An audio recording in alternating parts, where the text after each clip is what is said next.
The views and opinions on this podcast do not necessarily reflect those of the executive producer or the sponsors. They are those of the hosts and guests only. We believe freedom of conscience means the right to speak free, to think and believe as you will without the imposition of official coercive power over those beliefs. Liberty cannot exist when people are forced to conform their thoughts and expression to an official viewpoint. Differences of opinion are the natural byproducts of a vibrant, free society. Thank you. Live from Studio Diablo in Chicago, Illinois, this is MK Ultrasound. Get with the countdown. I speak jive. Forget it, man. Blast off for Kicksville. Shake this square world. Blast off for Kicksville. I speak jive. Forget it, man. Get with the countdown. I speak jive. Welcome back to the MK Ultrasound podcast. Alexander with Greg, Drunken, Duncan. Hello. Greg, welcome back to the show. Buddy, it's cold outside. In Chicago, it sure is fucking cold, man. Well, Friday was cold. Not to make small talk and talk about the weather, but yeah, God, it was colder than a witch's tit. I out woke there, up man. Friday at 6:30 a.m. It was minus 6, and at noon it was -8. I thought it was supposed to go up. The wind chill was like negative 15 or something. It was like 39 Or lake because maybe we're both even by the more. lake. Yeah, it was bad. We got snow today, but I bet I know who got more snow. Our guest, William Zimmerman. William, publicist from Coil Media. William, welcome back. Hey, good to be here. Thanks for having me. What kind of snow did you get down? I heard you're supposed to get a good bit. You know what? We live kind of in a weird area of the country where the jet stream is such that you really can't believe the weatherman down here until it actually shows up. Because we were supposed to get like 8 or 12 inches, but it didn't quite get to that. I think it was more like 5 or 6, but I'm not sure. It, In the form of a tornado now, too. I guess Anderson, Indiana got 14, and Peter Chris only has 9 inches. Ooh, that's funny. you know that story, Greg? Deep. When Peter got hired in KISS, he said, "I got a 9-inch cock." You'll fit right in. William, I'm looking forward to KISS trivia with you, man. For sure. Hopefully you won't get the answers. So I don't know. I need to bring this up. This is funny. I went to the CVS to get my prescriptions refilled this morning, 8:30. And you know, your phone reminds you of this many years ago today. 6 years ago today, William, was that Mortis concert. Really? January 25th, 2020. That was Go the figure. date of why I regard you as one of the best publicists I work with. And I know you're sick of me telling this story, but I've got to tell the world. Now, publicity is different now than what it used to be. Everybody does shit online. Nobody I'm used to Monday through Friday back in the day when in print media, my phone's ringing off the hook all day. Publicists calling me, pitching this band, pitching that band. My mailbox full. I probably got 150, 200 CDs in the mail a month. Jesus. A lot of them were like Death Row, which was a subsidiary of Interscope. I got everything from Interscope. So I got all the hip hop, all the rap. I got everything. Imagine how this could have ended up if he'd gone down the hip hop road. I know I'd be doing really well right now. But that all ended. And now there's no press kits. The only CDs I get in the mail are bands that I know that want me to have their stuff, or they hand them to me in person when I see them. But everything's a digital download these days, which is, I don't get these anymore. What you see behind me. The wall of CDs. The wall of sound. And imagine the stuff I don't have. But William's one of those guys, he's a publicist that picks up the phone. Not a lot of publicists pick up the phone. That's good. And especially on a weekend. So it was 6 years ago. Cassie and I are at Reggie's to film Mortis. Mortis is an old friend. I met Mortis when he first came to America in 97. We were talking on the phone in 96. I interviewed him for MK Ultra. And so we go way back. And I was surprised. And he said, "Are you going to come to the show?" I said, "Well, yeah, I'll be there." He said, "I need you to go through my publicist." I'm like, "Well, that's weird." I mean, I knew the Earache Records guys, and I knew the Project Records guys, and I never really had to go through. He goes, "I just want," which works out good for William. When you're the publicist, that interaction, that's, that builds up his clientele. Yeah. And I get one more. I could have done this without a publicist. So Cassie and I go down there with all the gear, all the podcast gear, cameras, and Cassie takes a lot of cameras with her and lights. But before we leave, this gentleman calls me and he says, "Hey, Alex, are you left yet?" I'm like, "William?" And he said, things are running a little bit late. I don't want you standing out in the cold. Now, it's a weekend. That is rare for a publicist.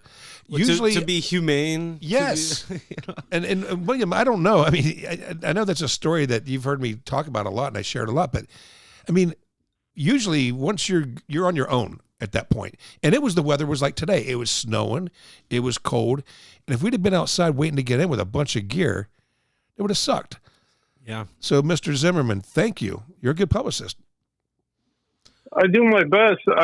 I know that sometimes, you got to kind of be on your toes and things change. So that's why it's good to always double check to make sure, the door time, interview times are, you're up on it and, just in case they change. So. And that particular day, 2 of his interviews didn't even show up. Maybe weather or what it was. So, I mean, I could have run a longer interview with him. And we had a lot to talk about, Greg. Yeah. I know you don't know about the black metal scene in Norway and all that, but the church burners. Very, very little. The people that were burning down the churches and all that. Yeah. And he was involved with some of the bands that they made a movie about. Mayhem. Mayhem were one of those. Yeah, we're one of those bands. And Mortis was a member of Emperor, and they were church burners. And then, but Mortis got out before that shit happened. But we got to talk about the movie, and the movie wasn't 100% accurate. And the funny thing about the movie is, and William, I don't know if you've seen it, they're all Americans. Nobody has an accent, but they're supposed to be in Norway. Hey, it's okay to hate God.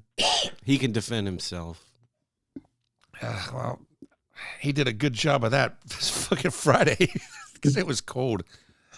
But that's crazy. That scene, I don't know much about it at all. I did watch that documentary about.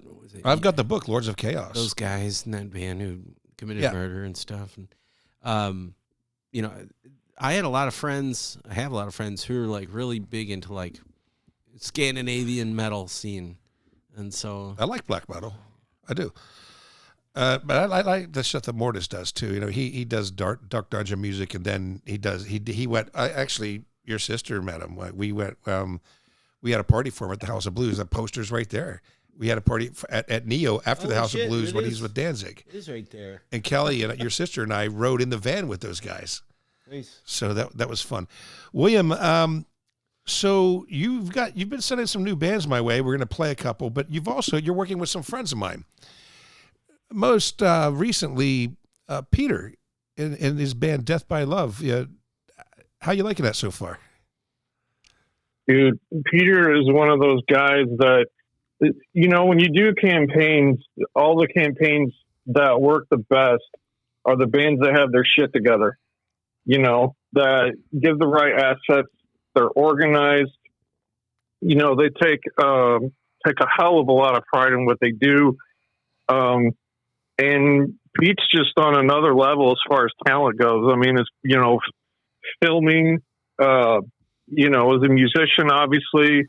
And, he's a treat to work with. I mean, I love it. Like guys like him or Curse Mackey, when they take a hell of a lot of pride in what they do and they're confident, but not arrogant. You know what I mean?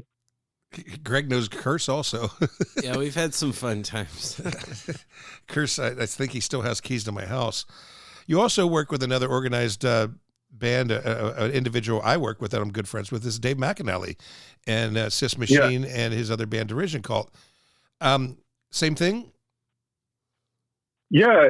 I mean, especially like Dave, he has the 2 projects, Derision Cult and Sis Machine, and, he's another one. One of the more intelligent guys in the scene that I've worked with, one of the more talented guys. He and Peter, both fantastic in terms of communication, and they're both, they both keep me on my toes, which is good, and they're both great to work with, really. And you did a brief job for my friend Mark Williams,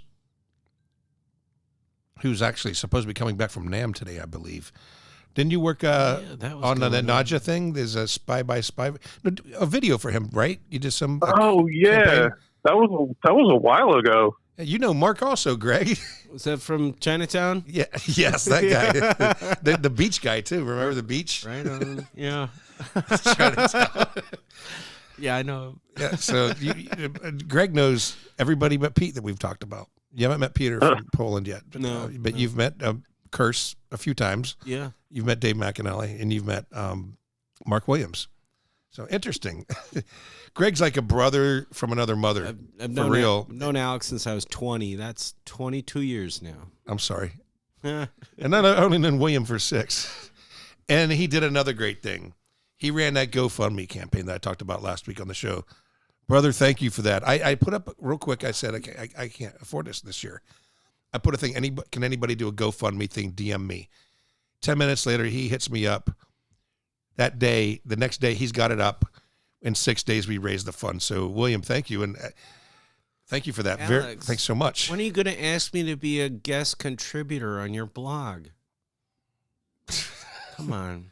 You're going off point here. But, William, thank you. You went above and beyond on that one. Yeah, no worries. It's not complicated to set those things up. We had it up really quickly. Well, the way you worded it is great, and a lot of people agree about how I work with the indie music. And the guys from the Cox, the singer from the Cox, they kicked in some money, and they wrote a nice thing about me online yesterday about how Max and I support independent music and go above and beyond. So you worded that great, William. Now, recently, you sent me this band from Finland, and I think Finland, I think Hanoi rocks. That's the first thing. Turbo Negro's from there, Lordi's from there, but I think Hanoi rocks. I think of rally racing.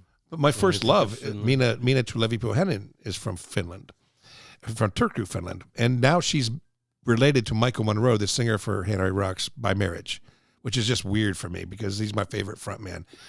But I want to play the Fair Attempts, their new single, Ghost Within. But give us some background on this, and how did you find them, or how did they find you? How does this work? Honestly, I'm not really sure. I've been working with him for a little while. I think we did like maybe a single or something some months ago. I mean, I think it was probably just one of those things that it was like word of mouth, because I don't really go like headhunting anymore. Most of the business comes to us and it's word of mouth. But I think it was just kind of like that. And, he sent me his most recent record. Dude, I was so blown away by it that I said, if my label branch was further along, kind of like the PR branch, if my label branch was further along, I would have signed him within 2 minutes of hearing the first track. Okay. Yeah, it's fantastic. Yeah, they're one of those bands. They're quite good, but I never think of that type of music when it comes to Finland. I'm going to play it, but I just want to talk about the band for a minute. Because they were nice enough to write to me on Instagram, and thank you, the people from the Fair Attempts. But they're one of those bands that when you hear that single, you just know they're good. So I haven't heard the whole album. Do they have more coming out or more videos? Yeah. Okay. Yeah, I can get that to you. He just gave it to me like maybe a few days ago. Well, I'm looking forward to that. And I want to say hi to my friends in Finland from the Fair Attempts. We're going to kick this show off with the new single, their new video, which you can see on YouTube, called Ghost Within. And you're listening to the Fair Attempts on the MK Ultrasound podcast. Sisu.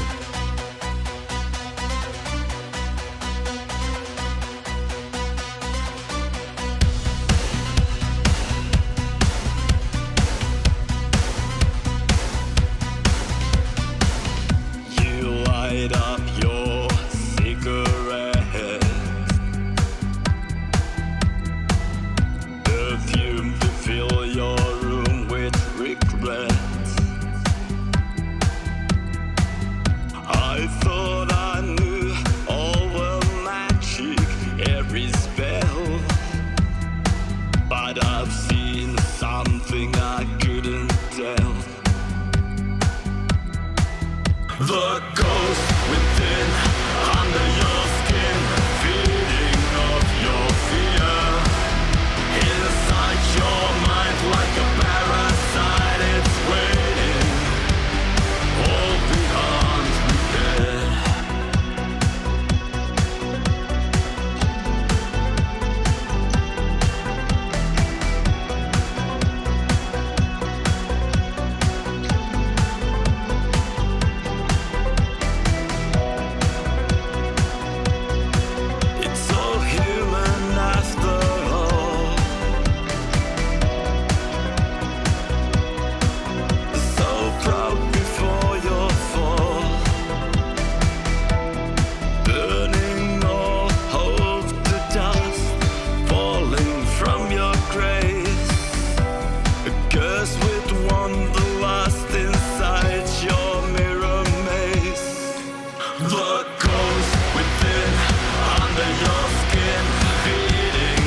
got the shivers down your spine. Lean into the unknown.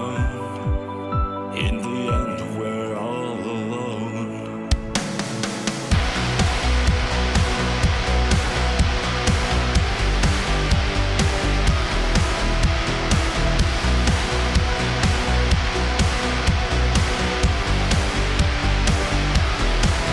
The ghost within, under your skin, feeding off your fear. Inside your mind like a parasite, it's waiting. The ghost within, under your skin, feeding off your fear. Inside your mind like a parasite, it's waiting. All beyond repair. Hello, MK Ultra listeners. You might recognize this voice. Dave McAnally here from Derision Cult. Hung out on the podcast a few times over the last year, and I'm here to tell you that on Friday, February 6th, my band Derision Cult will be playing at Goat Village in Norwich, Illinois, which I've come to learn is basically Chicago within Chicago. We're bringing some new tunes, old tunes, some pretty cool new surprises to this cool new place.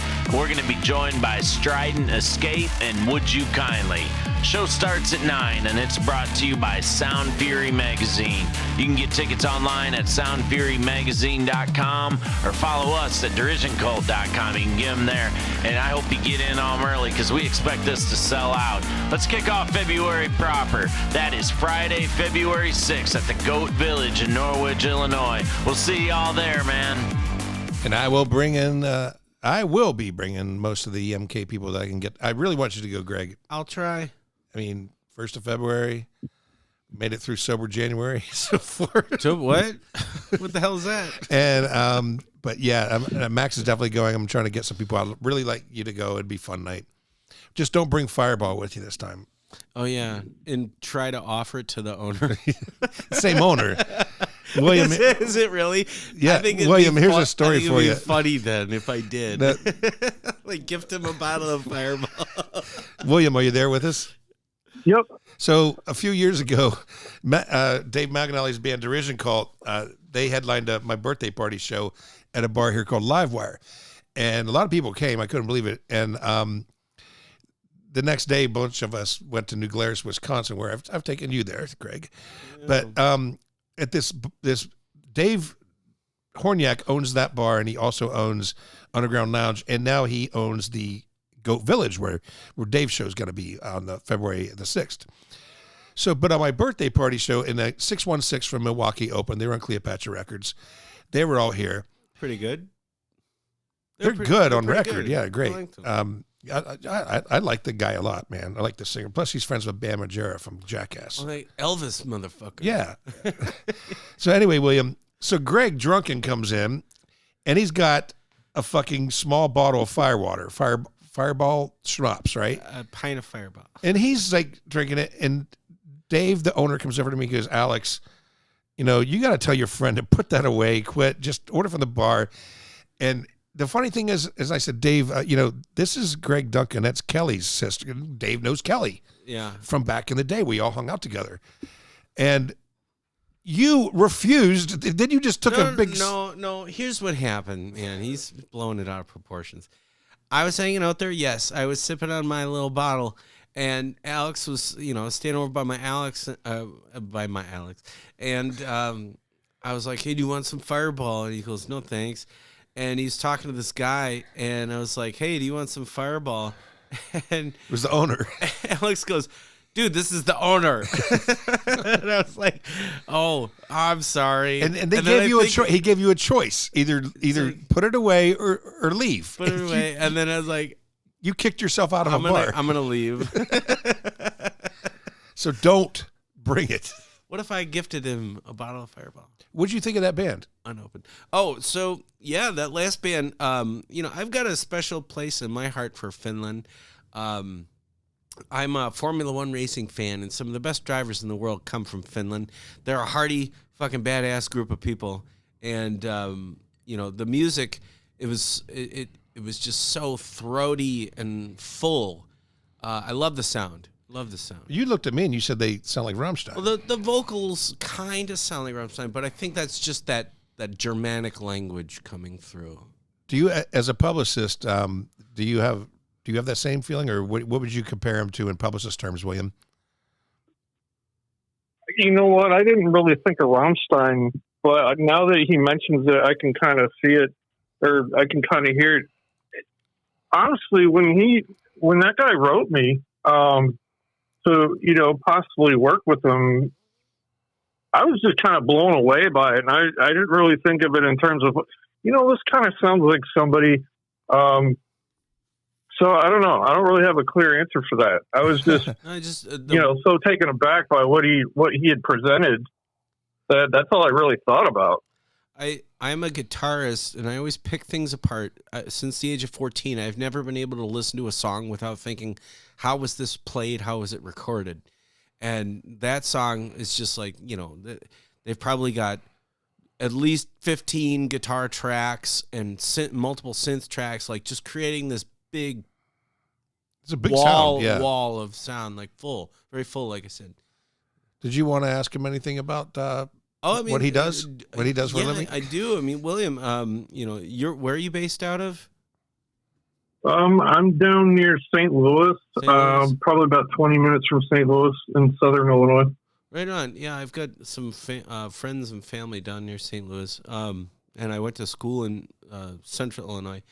But yeah, just, you know, like, how long have you been a publicist for bands, or at least working in the industry? And, you know, what's your day-to-day like?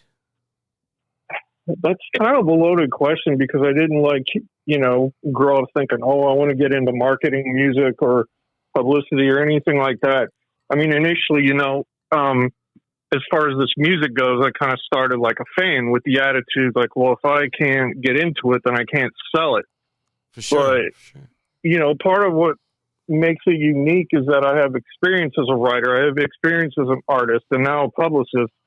So, you know, basically when I was doing music, I stopped doing music. Then I went into writing. Then I got hooked up with a publicity company called Tag Publicity, which Alex knows, I'm sure. Yeah, Tom's old company, who Evan runs now. Yeah, and then after a while I said, you know what, I like doing this, but I need to start my own thing. So I started my own thing part-time under a different company name, and then I started doing this full-time on, let me see, officially February 9th, 2021 at 9 a.m. once I left an employer. Wow. He's all right on Well, it. the reason I know that is because I was with this employer for like a month, and they asked me to do some stuff that basically amounted to like interstate fraud. So I walk in that morning and I said, I don't want anything to do with this. I'm out. Good choice. Good choice. I mean, don't cross your ethics and your values for money. You know what? Tag Publicity and Tom, you know, there's this guy, Tom George. Now, here's a guy I don't think you've met, but he played your guitar Janice on my porch. Oh, that old Yamaha. Tommy Victor from Prong. I asked him one day, you know, we're backstage, and I said, what, you know, who's doing your PR now? And he turns me on to Tom George. Did you work for Tom when he worked for, when he was doing PR for Prong? This would have been 2018, like summer 2018. Yeah, I don't think so. I mean, when I got hooked up with them, you know, I was just kind of on call for like, Tracy had this term, okay, for like the kind of music I was into. Tracy had this term and she called it break shit industrial music. So like, you know, she was doing like Lords of Acid, Thrill Kill Cult, that kind of thing. And then I come in and I do like the harder gothic industrial stuff. And we just kind of like formed a friendship from there. And they taught me a lot of really what I know. So what's this? I wanted to propose this question to Alex earlier. I really want to know, like, what is the scene like? Industrial being the broad scope. Like, how do you break it down? And, you know, what's your lane in that genre? What's my lane? Yeah, like what would you go for specific types of acts within the industrial scene, or what is the health of the scene? Is it still alive and well? It's alive. I think there's a lot of backstabbing, though, honestly, in the scene. But that's a different story. It's alive. I mean, unfortunately, right now that there's like a lot of division, but at the same time, there's also like a lot of unity in certain sense too. I mean, the one thing about like the gothic industrial crowd, and this really became apparent like during the whole COVID thing. I started noticing like a lot of common themes that were popping up, and they were such that it was like kind of like a light at the end of the tunnel, sort of taking the negative and turning it into a positive. That really became apparent during that time. And so I think like with this resurgence, you see a lot of the type of attitude and those themes people are still writing about. It's certainly not all like gloom and doom and people writing poems in the cemeteries and all that crap. It's definitely gotten away from that. That's for sure. And I think you're right, William. I think that 2020 and the COVID thing had a lot to do with that. Sure. I mean, it's a depressing era in human history. You think? I mean, I don't know when we all came out of the woods, but it was at least 3 years. But final question, William. Have you seen, or to what extent has AI penetrated the music industry with the groups you work with? Glad you asked him that, not me. And where do you see that going, if anywhere? Oh, God. How much time do you have?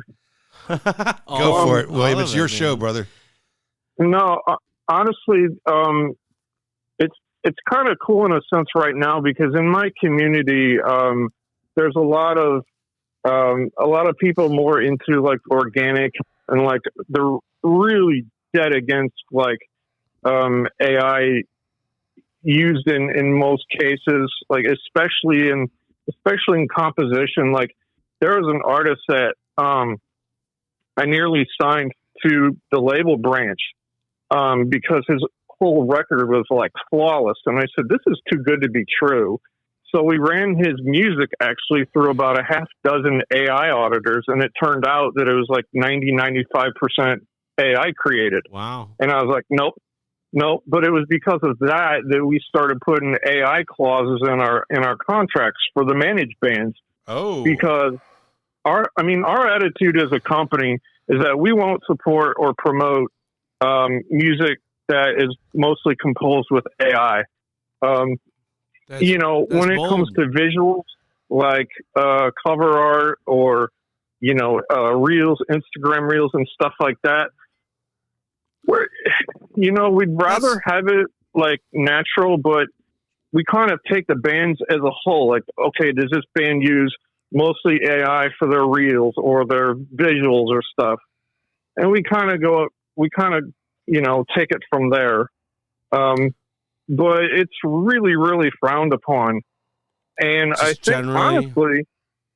honestly, keeping up with the trends and stuff, this might not be a pretty popular view, but I kind of see people getting so sick of it, so sick of the lines being blurred with AI and organic that I think the organic and, real art is going to kind of see a resurgence, quite honestly. Yeah, like people are still buying vinyl records, man. Like they're more expensive now than ever. They want that tangibility to their music and their art, more generally. But so I work in marketing for a company, and yeah, like AI has become part of we're a software company. It's obviously become part of our software that we sell to people, but it's also penetrated a lot of aspects of what I do as a content writer for my website. I'm basically, my regular day-to-day is using AI to get 80% of the way there, and then I finish the job. On my end of what I do during the day as a recruiter, AI creates resumes now. I spend more time editing resumes. They don't get gender correct. If it's a Chris, they get it wrong. Names I have to. Well, thankfully, I'm an editor. I've been an editor my whole life. Right. But if I wasn't, and I just let these things go, it's ridiculous. It'll say Chris Jenkins. She has, and it's a male. She has. Then I'm going through, and I'm doing more correcting on resumes created by AI than I would by just. Can I just use the resume that they submit or their LinkedIn? But now it's affecting LinkedIn. Well, but now on the other end, there's Peter from Death by Love. He has a video coming out in a month, which I'm going to show you, and I think William has seen it. Their new single coming out in a month to lead the record release. It's all AI, but it's the video. It's not the music. It's everywhere. But the video. I get it. It's video. The visuals. I'm fine with that. But the music. But music, no, absolutely not. I don't need your computer soul. Does that sum it up, William? Yeah, and I mean that's another case. Like Peter, knowing, having worked with him for a while, I'm not going to trip about like one video or anything like that because I've gotten familiar with his work, and he's an artist. He's not one of these guys that like, loads up a program and tries to pawn off music, and get streaming royalties or something. When I met that guy in '93, he was still working with videotape. That's how long I've known him, and he was at the. Oh wow! He's been around. I mean, that cat came right in from Poland and just came to America, and he had a mission, and I was lucky enough to become friends with him in the early days. So to your point, though, earlier, like people want to sort of harken back to the nostalgia of these older technologies. Vinyl is a good example. Handheld point-and-shoot cameras are another example. People are getting away from their camera phones, and they're buying handheld cameras again. Like, even if they are digital, they don't want a phone camera. They want a camera. Right. Well, I work with a lot of photographers, so I'm just I don't miss taking film to the photo lab. I do like digital photography. AI is going to come into everything we do. It's just how far is up to you. Before we get into the next artist, our Frankenstein, I want to ask William a personal question about where he lives. I'm a history buff, and I did I woke up last night, I don't know, at like 3 a.m, and I had to Google. Do you live close to that bridge that Andrew Carnegie built? That bridged St. Louis to East St. Louis to the longest bridge across the Mississippi River ever made by the railroad? I think so, but I'm not sure if it's like still active. I'm not sure the name of it either, but that sounds multi-level. The one that goes across right into downtown St. Louis? That bridge was made in the 1800s by Andrew Carnegie. Are you talking about the Poplar Street Bridge?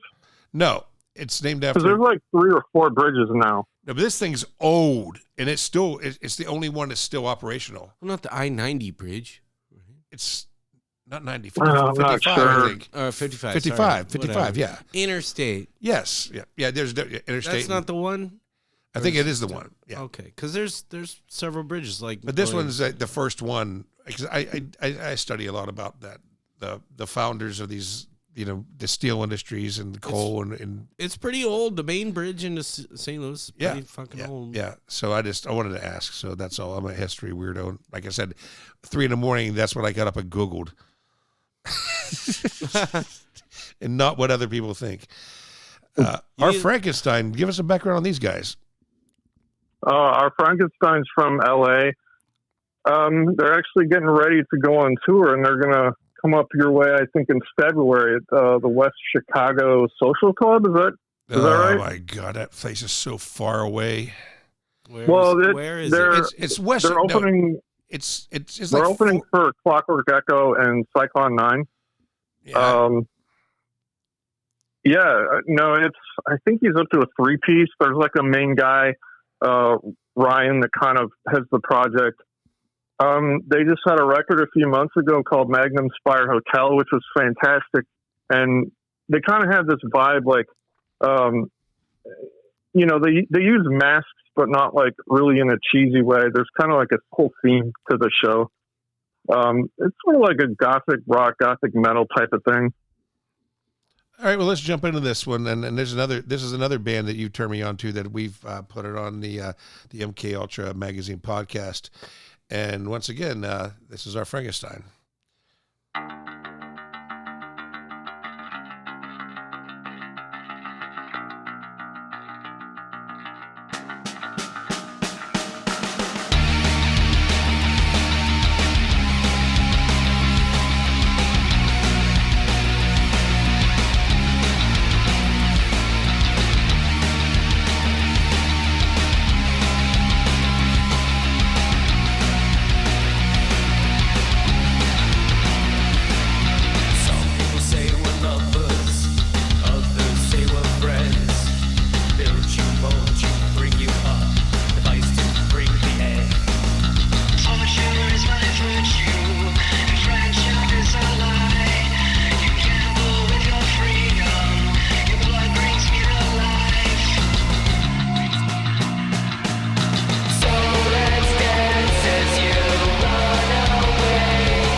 Shadows of goth, industrial, and trip-hop, fused with the haunting echoes of Middle Eastern soundscapes, comes a new force in dark music.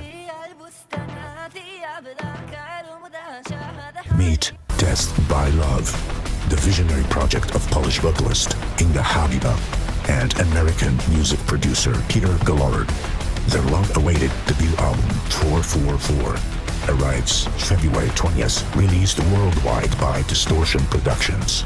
Step into a world of passion, mythology, and sonic alchemy. Death by Love, 444. Speak of the devil. Speak of Diablo. Oh, that's the promo for Peter's band. Dude, I love that bass line in that song. Our Frankenstein? Yeah. Greg likes Misfits and old punk rock. Yeah, like low ape hanger bass. Ding, ding, ding, ding, ding, ding. So that's another one that I like how the bands we're playing represent the different types of music that William represents, because one thing that he and I have in common, we also love the 80s, what they call hair bands. Hair metal, just say it. Hair metal. Yeah. I was surprised when you said, like, you were talking about going to see LA Guns in your area. I'm like, wow, that's pretty cool, because usually people in a certain genre stick with that genre. You know, Brian Pereira, who owns Cleopatra, runs Cleopatra Records, he's all over the place because he has everything on his label. But other than him, until I met William, I never knew anybody who, when he talks about as a publicist outside the box, he absolutely does. I love that about you, Yeah, man. I mean, I grew up on that stuff. You know, my work area at home here has a big Motley Crue banner and a Motley Crue poster from the Shout at the Devil era. Yeah. You know, it's like I grew up on like top 40 new wave, like A Flock of Seagulls and Culture Club and stuff like that. But then when Quiet Riot and Motley Crue came around, I was like, what the hell is this? You know, and then it's hard. It wasn't until like 1991 that somebody at my high school got me into industrial stuff. So it's pretty much it. It was college radio that got me into industrial because I was always in the Tangerine Dream, Devo, and Kraftwerk. You fucking nerd. What?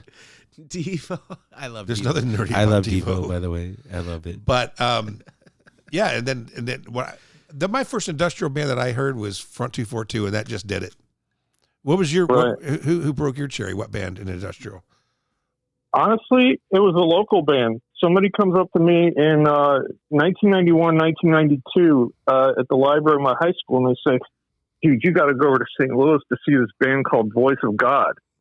And they were telling me about like all the theatrics, like the stages, like a pulpit, you know, people are in costumes and stuff. And the funny story is that I walk into the venue, right? And I see like, where the hell's the drummer? There's no drum set. It's so that was computer my in the first, back. No, actually, what was funny is that their original backing was actually on a reel-to-reel tape. Wow. And then they moved to DAT tape later. But no, I'm still friends with the main guy from that project today. And I say to him, like, dude, I don't think you understand how important that was, because you changed my entire musical pathway. And so that's why I'll come on and say, I was like, go support local bands. Go support local bands, because you never know when one might change your life, because one sure as hell did for me. Amen. So, amen, brother.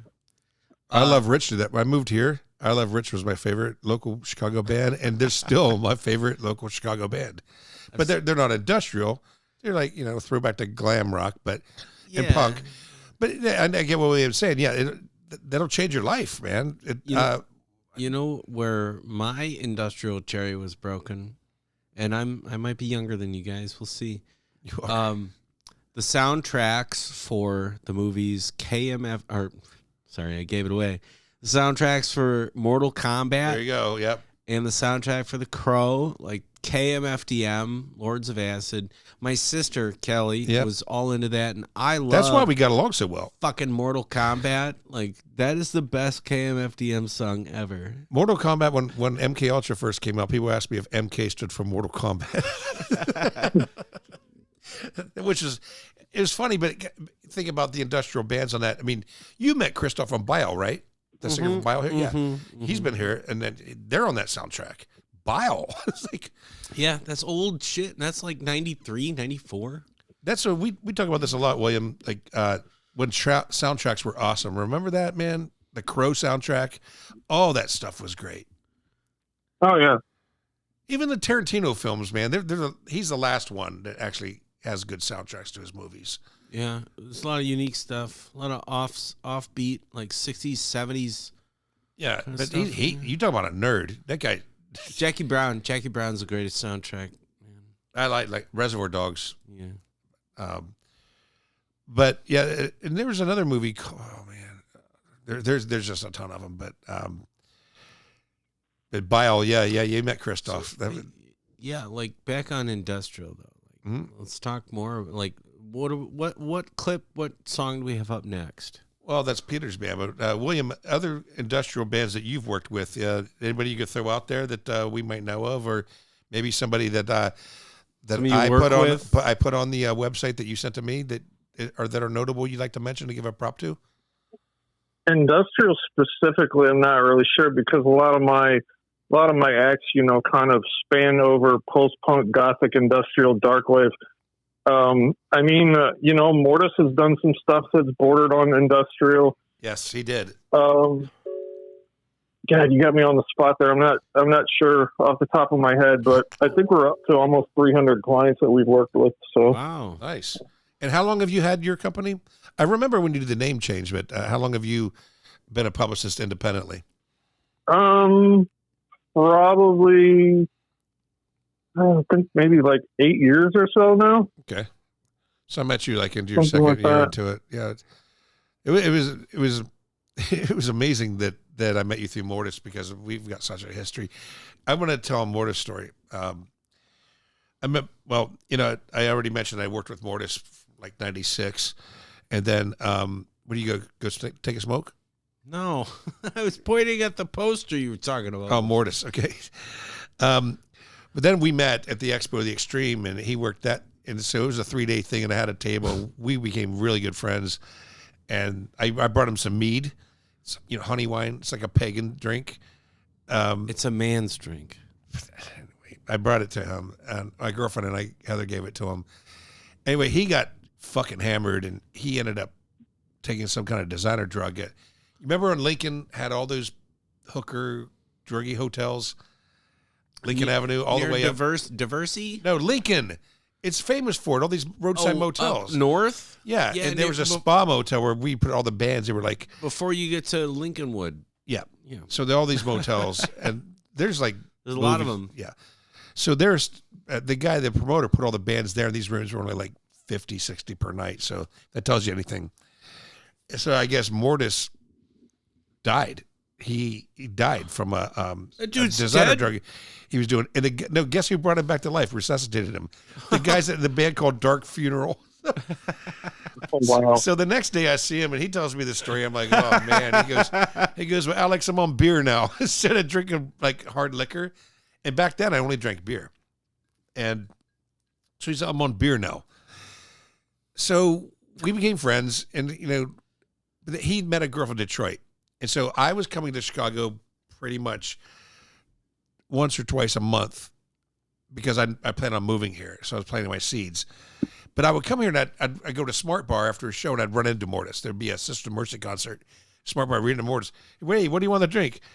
Wild turkey. Now that's a weird thing for a guy from Scandinavia to drink. Fuck yeah, wild turkey.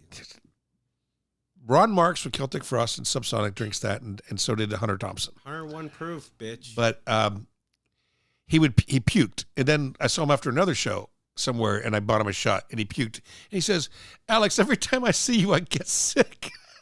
It was fucking. I'm not even kidding. He would go to the restroom and vomit. It was hysterical. Good for him. He's completely clean now. Last time I saw him, he was drinking Corona, making jokes about the coronavirus 6 years ago. And he's going on tour, right? Yuck. What's that? I said, he's going back on tour, right? Oh, yeah, I'm going to see him. Oh, yeah, I'm promoting the fuck out of that, man. I can't wait to see him. I guess he's playing a lot of stuff from the Smell of Rain album or something. Oh, thank God. I love that record. So, when you mentioned him the other day, and I just got his new calendar in the mail. I sent you a screenshot of it. In my office, I have the new Mortis calendar. Me? You sent it to me? No, to William. You're looking at me like you got something to... No, it's just, but I think that's funny, William, that, he's still a big part of my life. And so is Peter Gilliard. Now, I remember asking Peter, how did you discover William? He said, you, Alex, you sent me to him. And I'm glad I did, because he's in good hands with you, I believe. Well, I try, but I can't really do what I do without the media people and the DJs, and working with people like Peter makes my job a lot easier. So, and how important are I know I like what the bands you work with, so that's right up my alley. So I have no problem, putting it out there. But do you have issues with anybody that turns your bands down, or does that happen? I don't know how it works on your end. I really don't. No thanks, but no thanks. Oh, you talking about like if I send them to like a media outlet or whatever? Yeah, and they I don't want to work with this band. Do you ever get that? I think I've only gotten that like maybe one or two, maybe three times. Usually, if they don't want to work with them, they'll just not reply. But there's been a couple outlets that say, hey, I've had a bad experience with this artist. We're not going to support them. So that's basically it. Okay. Well, that could have been a bad turnout. Well, I'm used to venues. Like I had this situation with Faster Pussycat played out in Rosemont last summer, and Max went, and a bunch of my friends were out there, and they were playing Columbus, Ohio, and the band, they were coming to Columbus, and I wanted my brother to get on the guest list, and anyway, that was a good tour. Super Suckers and the Rumors were opening, and this band from Columbus, Ohio, and then I said, hey, are you going to be playing at this bar in Columbus? And they're like, oh no, we're banned. I'm like, you're banned to play at a club in your own town. I like this band. Yeah, you would. Yeah, you have them sponsor Fireball Schnapps or something. And vomiting. Do you ever run into that kind of issue, William? What, bands not being allowed to play at a venue, or is that just something I deal with? No, not really. Just I mean, I don't get too deep, into doing promo for tours. That's usually kind of all set up by the booking agents, and then I'll get called in, like, hey, we have all the dates in order, all the venues. Can you try to get press for these shows or whatever? So I don't really have a lot to do with that. AC/DC warned us about this, getting ripped off by club owners. Maybe that doesn't happen so much anymore. The hell, it does happen. Happens all the time. I've had to pay out of my own pocket before because club owners wouldn't pay. Right. I mean, bullshit. Getting stiffed. Stiffed. Does that happen? Does that happen, William? Do you guys get fucking screwed out of gig money and shit? Well, that's another thing. Contracts. How's that work? Do you take money up front, like a retainer fee, and then pay on the back end? Or how does that? Yeah, what's the financial? If Greg and I were going to put our band together, Dr. Thunderpussy, and we wanted to hire you, how does that work? How's a new band work to come towards you? What's the, just so we put this out there so people who are looking for a good publicist understand how MCM works. You could mentor future publicists. Well, standard operating procedure, and as far as I know, this is kind of mostly how it works across the industry. It really depends on the arrangement. For example, like if you come to me and say, we have one record that we want to promote, it's coming out in 2 months. So we would take a deposit and then we take the rest of it like after we start the campaign. However, if you come to me and say like, okay, we want to promote 2 singles, an EP, basically a project over like a few months time, we would put that on retainer. There's some acts like our Frankenstein and Metamorph that are constantly doing stuff. So it's like things like that are on retainer. It really just depends on the strategy that the release plan that an artist has. Now, that being said, going forward into 2026, we added a staff member in October, and so she's changing the entire dynamics of what we're going to be doing.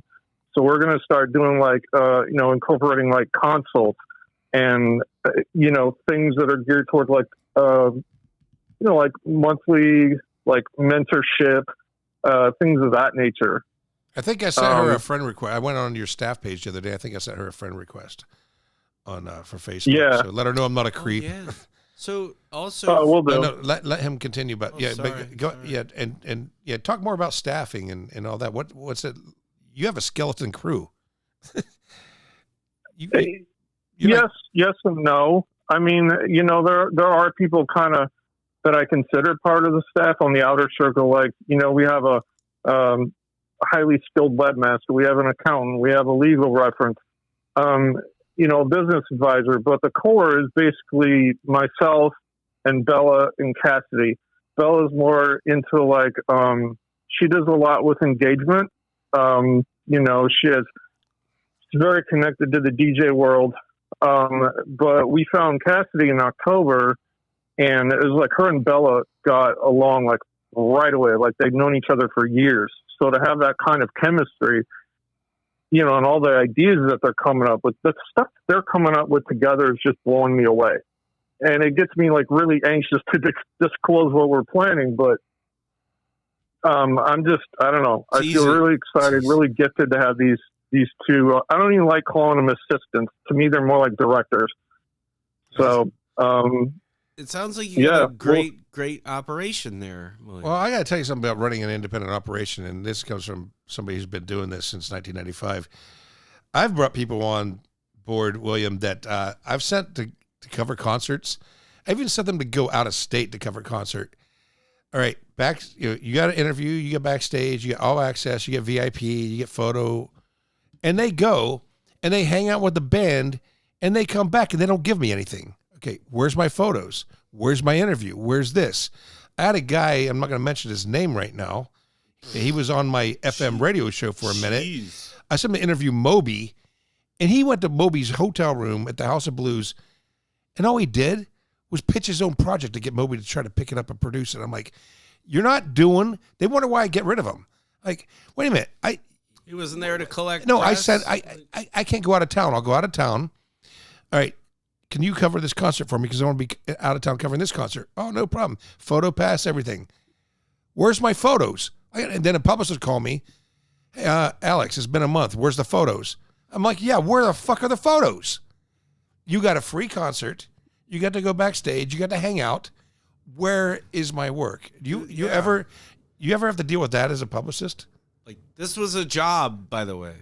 William? No, honestly, the worst thing I've had to deal with, actually this happened, in fact, on the Mortis tour, where there was nights where, there was 2 or 3 interviewers, photographers that were booked, and I found out really quickly a way to piss off Mortis, as nice and down to earth of a guy as he is. He is. Yeah, get on the guest list and don't show up to interview or do photography. That happened at the show I went to. That was the biggest problem.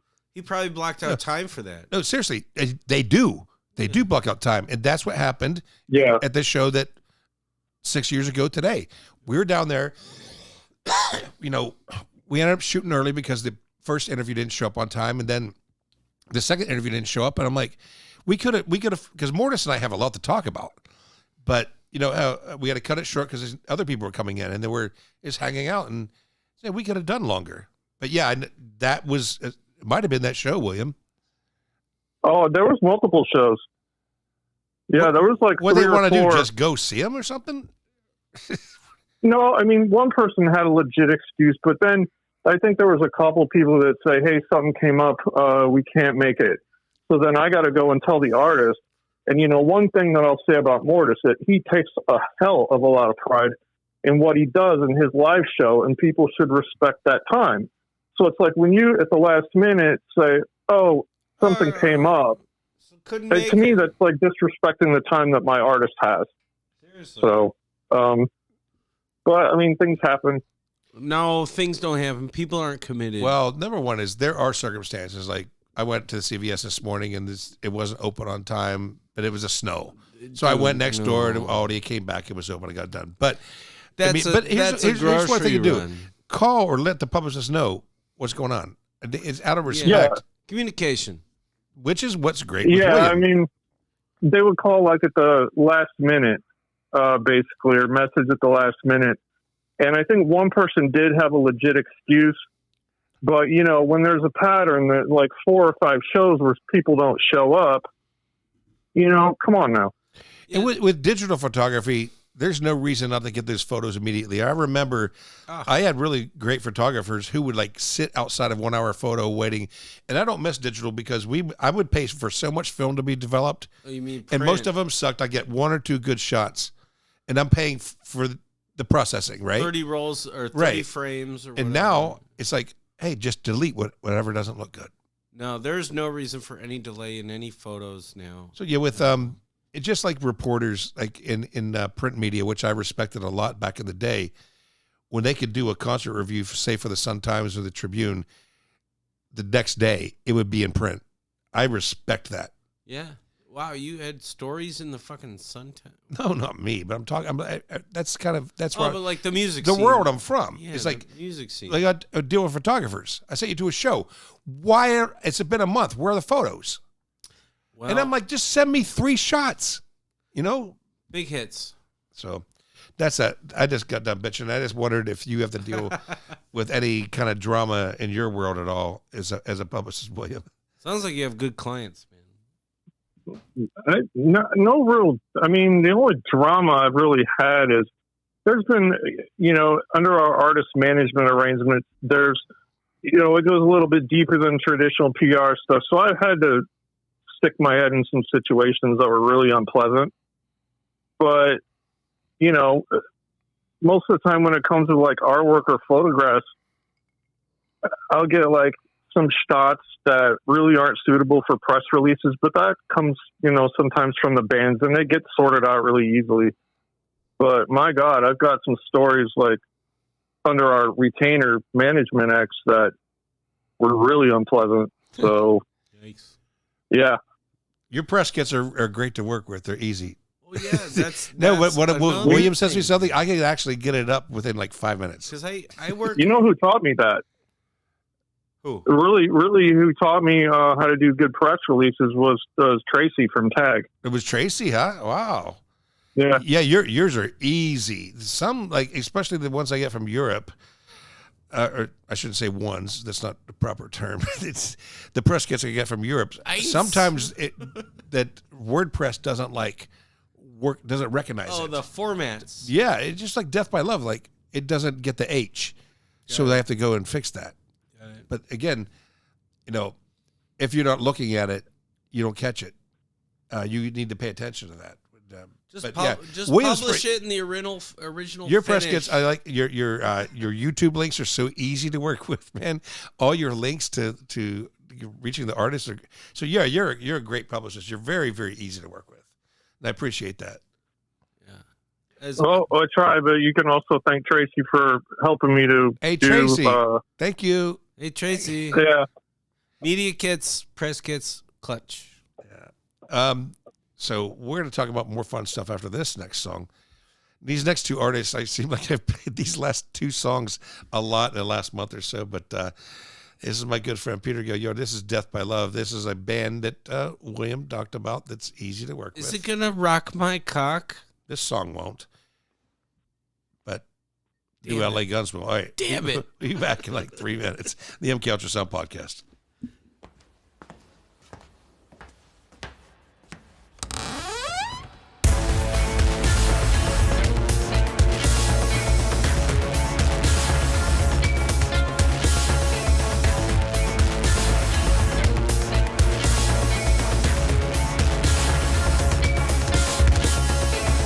Childish joy in cold basement.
Every great day starts with a cup of get the fuck out of bed coffee from Martin Atkins and Dark Matter Coffee. Go to darkmattercoffee.com. Look for the big red logo that says get the fuck out of bed. America runs on damage, and it all starts with a cup of get the fuck out of bed coffee. There are 10 commandments and there are 7 deadly sins, but there is only one MK Ultra magazine. Visit us daily online at www.mkultramagazine.com for entertainment news, reviews, and interviews. mkultramagazine.com, home of Alexander's Diary of a Damned Man. That's mkultramagazine.com. William, I can't wait for Death by Love to start doing live shows because I want to get involved in that. And so if you, by chance, get to do tour press, let's work together. That last song was pretty... Oh, for sure. That last song was was pretty pounding. Well, after the show, I'm going to show you the video of the new one. But I wanted to say, the hologram thing excites me. How do you feel about that? Me? Yeah, how do you feel about the Inga being on a hologram on the tour? I think it sounds fun. Honestly, I think it might be kind of cool. I mean, I don't know. Not a lot of live bands are doing that. I mean, I know the Dio one's out there. Like Dio. What's that? I know the Dio one is out there. Dio. There's a hologram Dio show with hologram. Yeah. Roddy James. Put your microphone up by your face, please. Sorry, I love Dio. What are you doing? I love Dio. And but yeah, so I don't know if you listened to the show from last week, and the video's up on YouTube now, by the way, so everybody should check that out. Peter edited it. It's phenomenal. I've had some good video editors on this show, but wow, Peter really, really banged it up. And he's so sweet about it. He said, anything for you, my friend. Like, damn it, dude, you did a great job. That would cost a lot of money. It was a good tune. Good But, tune. William, I think that I want to put that band in Chicago with Ayatoya and Derision Cult. I think would be a good package. Is that a spin on Ayatollah? No, dude, it's Anya Tarnowska. Anyway. Hey, easy. I'm talking to William now. So okay, I'll shut You think up. that's a good package, William? I'll shut up. Yeah, I got nothing to do with that. You'll have to talk to Pete. So. Oh, okay. I know what you're saying. And I know why. Hey, it's time to play the game.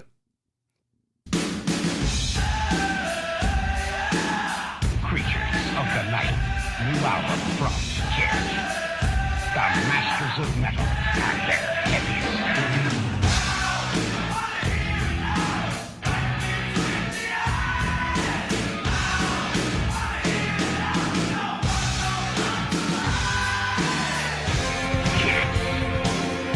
Available at JR's Music Shops and Orange's Records and Tapes. All right. Well, I'm going to let Greg lead. William, let me just lay it out. If you have questions, if you know that the answer is correct, give me a sign so I can do the old ding, ding, ding. Give him the sound effect. So We've got the correct answer, or we've got the incorrect answer.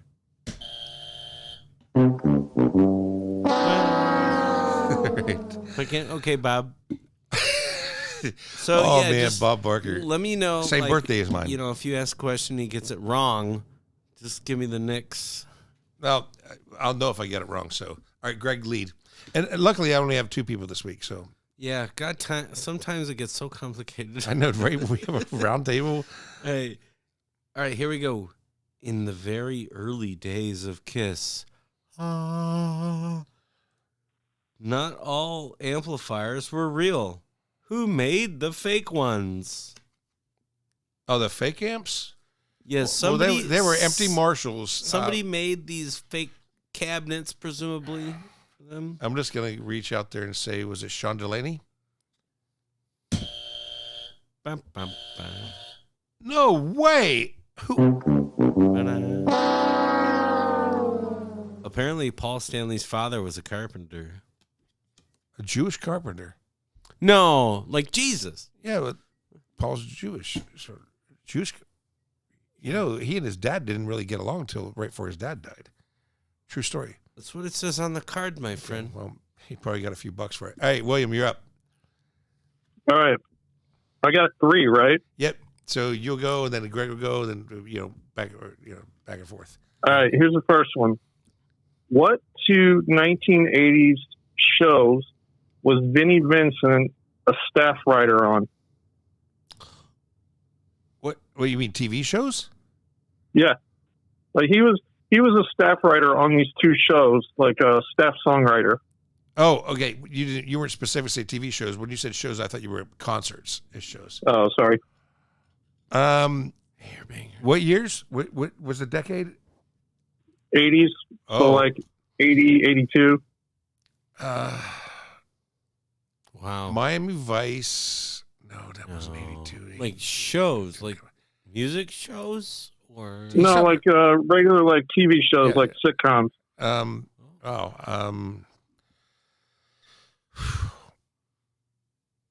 Wow, you're good, William. 10 seconds. Of love. Nope. That was the You Motley ready? Crue song. All right. Yeah. It's an official loss. Yeah, go for it.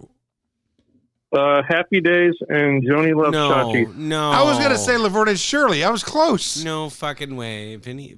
Yep. He was Vincent Cusano. These days are on.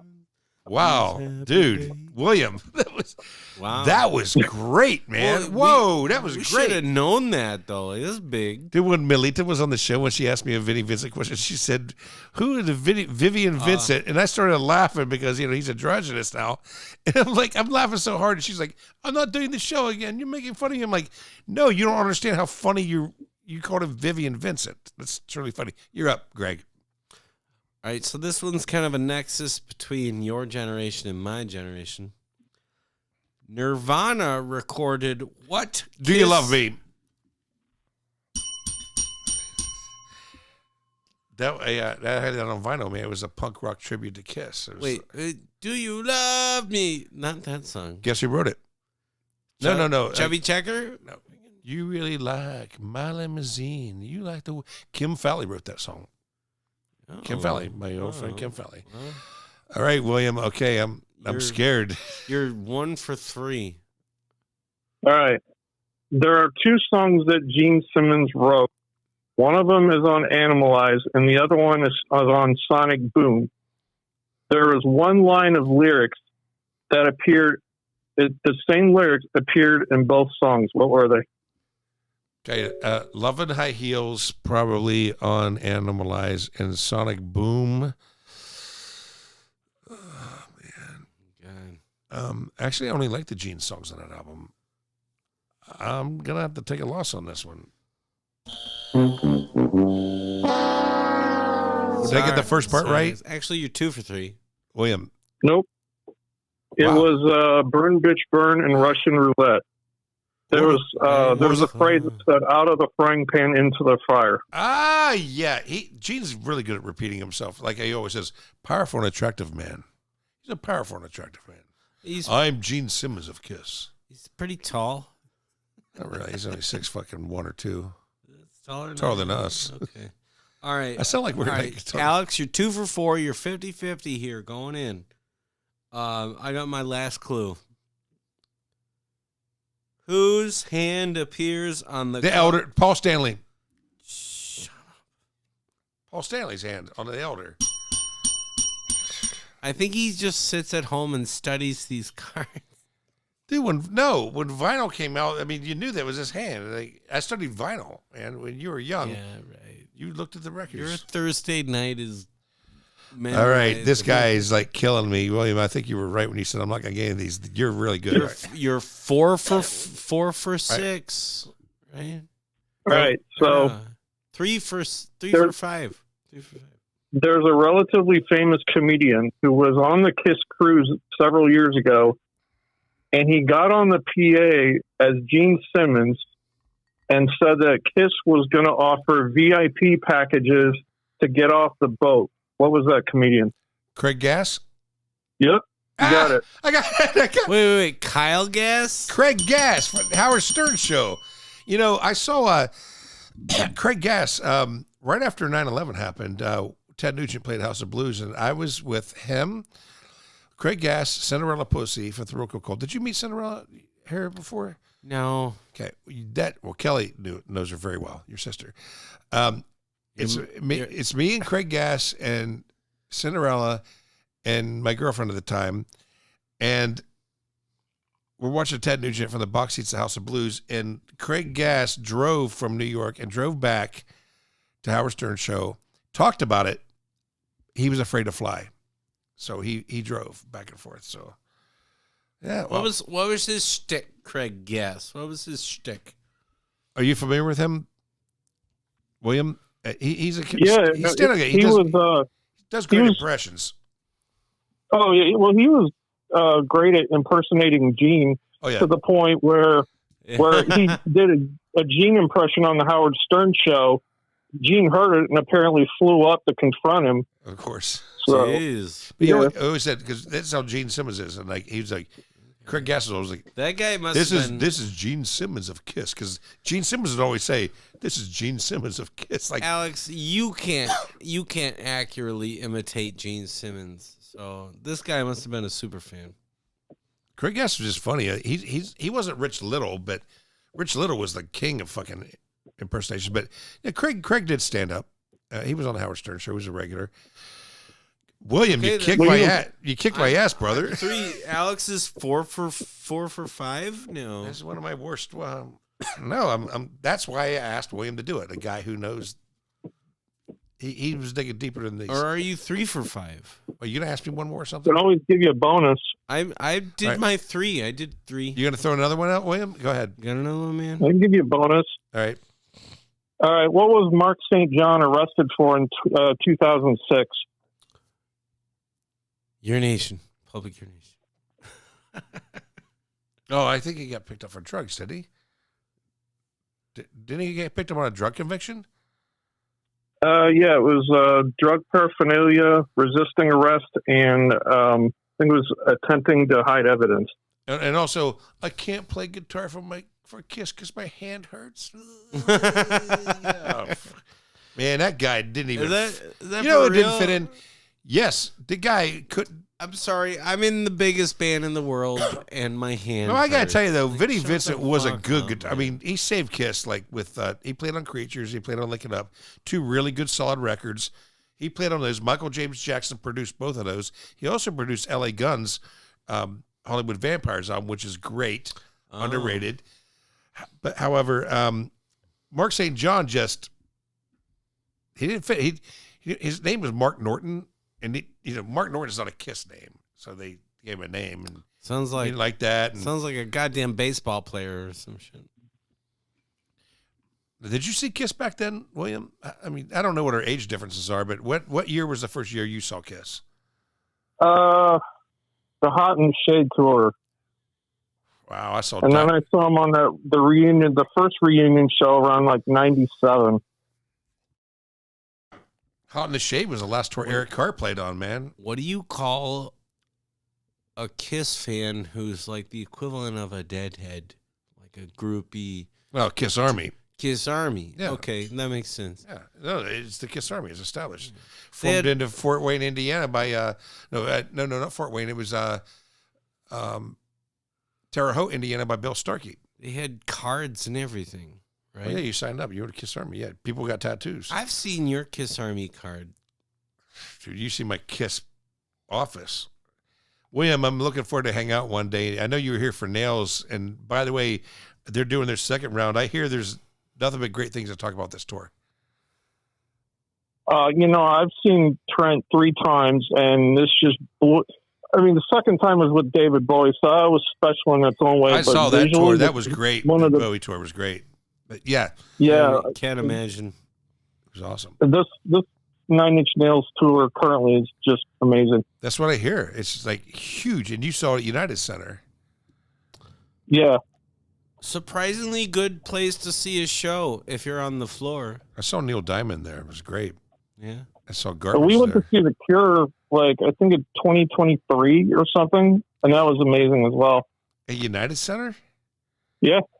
So you saw Kiss on Hot in the Shade, and then the next one was with the makeup? So, that was around the Psycho Circus, first reunion thing. I saw Kiss in 1979 on Dynasty with fucking Peter Criss, who, by the way, did you know that, did you hear this? Peter Criss survived breast cancer. He beat breast cancer. Yeah. I thought that was the other Peter Criss. Oh, the one under the bridge? No, the one who pretended to be Peter. Yeah, what? Eric Singer? Eric Singer's great. William, I'm glad you got to see Eric Carr play, man. The guy was a fucking hell of a drummer. We're going to wrap. Yeah. The last band we're going to play is Sis Machine. I got one more question. What? William, for anybody who wants to be like a rock and roll publicist, give us some pearls of wisdom, please. Work on relationships first. Don't just go load up a bunch of media contacts up into an email program and think that you're going to get replies. That business starts with creating relationships with media people and DJs. So that's like paramount. And that's why you're great, because Amen. you did. He picked up the phone and he called me. People that you remember. But he didn't text me. He could have texted me, hey, it could be, we could have been in the cold. I couldn't hear my phone. He called me on the phone. You were saying this. He's like a more like, for example, when I order a pizza, I like to talk to a human being. And you're the fucking human being. Yeah, but I could have been standing in the cold that night. And William, I want to close the show with saying that, man, you're a great publicist. People should know that. Anybody looking for a publicist to hire them, if you're in these realms of the music, hit him up. And all the information is going to be on the podcast. His contact information and his website will be there. But we're going to close with Sis Machine, Dave McAnally's side project. You haven't heard this one yet, Greg. William, are you on McAnally? What the fuck was that? McAnally? Stop. He works for Dave. So okay. So what do you Sorry, think? I know Dave. I'm just giving him a hard time. What do you? That's why I call you Greg Drunken, man. It only took him an hour to get this way. McAnally. Stop it.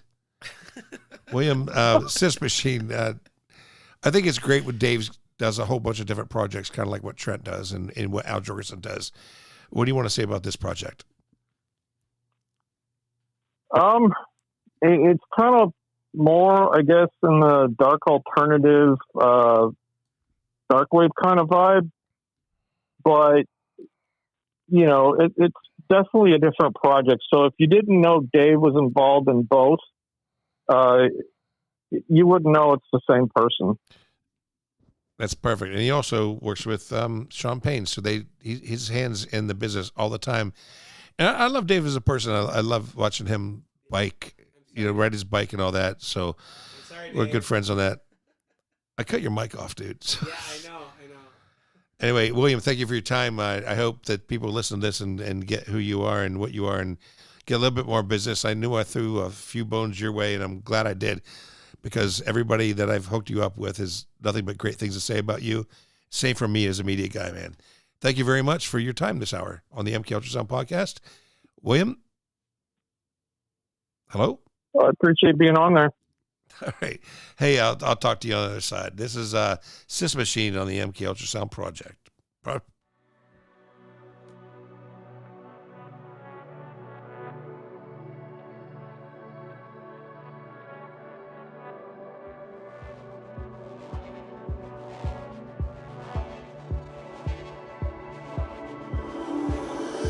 All this feels like I might have been here before.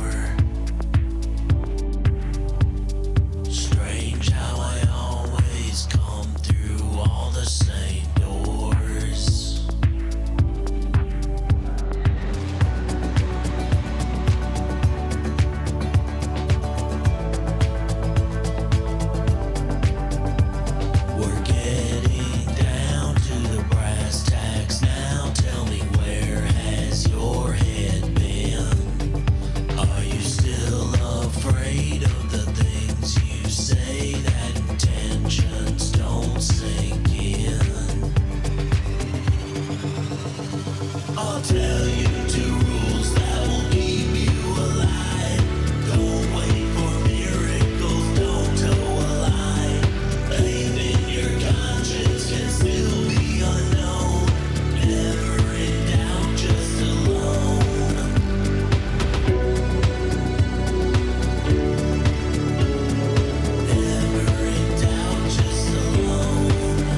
You've been listening to the MK Ultrasound podcast from Chicago, Illinois with your host, Alexander.